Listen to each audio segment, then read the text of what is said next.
Ngayong gabi, sa Cayetano in Action with Boy Abunda.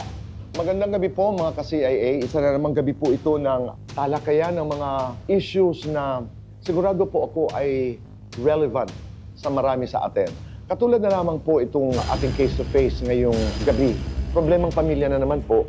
Mga anak ko pong mga bastos. Hindi ho nila matanggap itong aking kasama sa ngayon.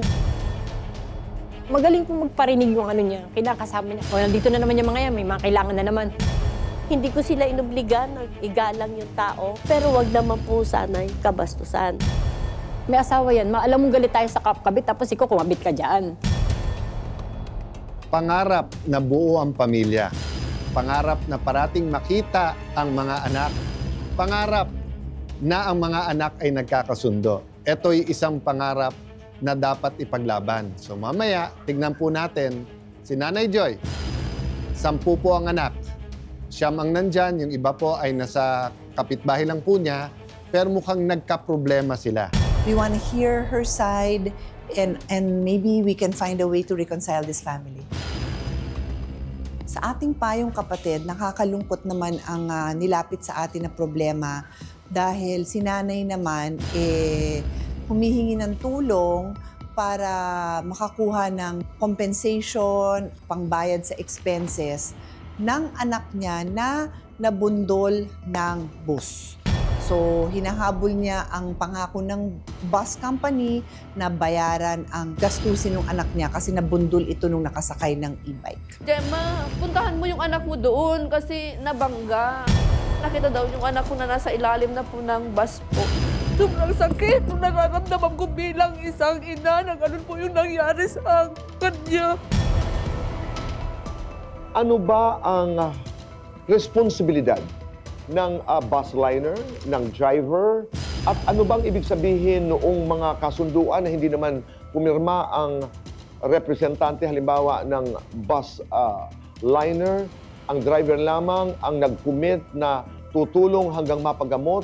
So tignan po natin si Ate Gemma kung ano yung nangyari sa kanyang anak at anong matutulong hindi lang ng ating show, kundi nating lahat.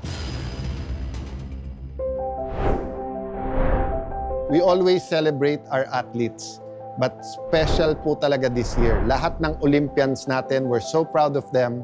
Tignan po natin ano ang naging journey ng iba at paano natin masusuportahan ang ating mga atleta sa pamamagitan ng pagte-thank you sa ating mga Olympians, lalo po sa ating mga medalists.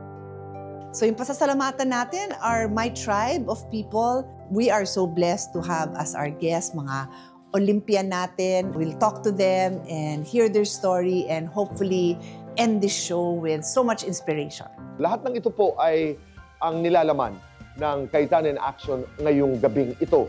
Kaya pakatutukan nyo at magsama-sama tayo mula umpisa hanggang dulo ng Cayetano in Action with Boy Abunda.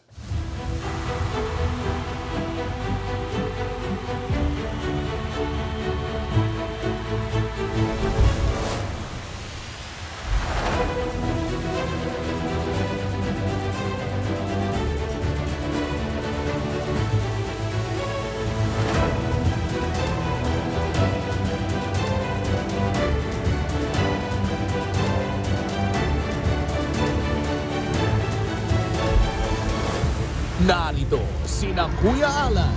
Ako po ang inyong Kuya Alan, kakampi nyo sa batas. Ipaglalaban natin ang totoo at yung patas. Ate Pia.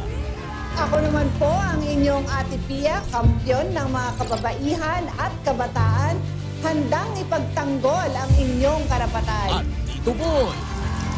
Maupay nga gabi yung matanan. Ako po si Boy Abunda.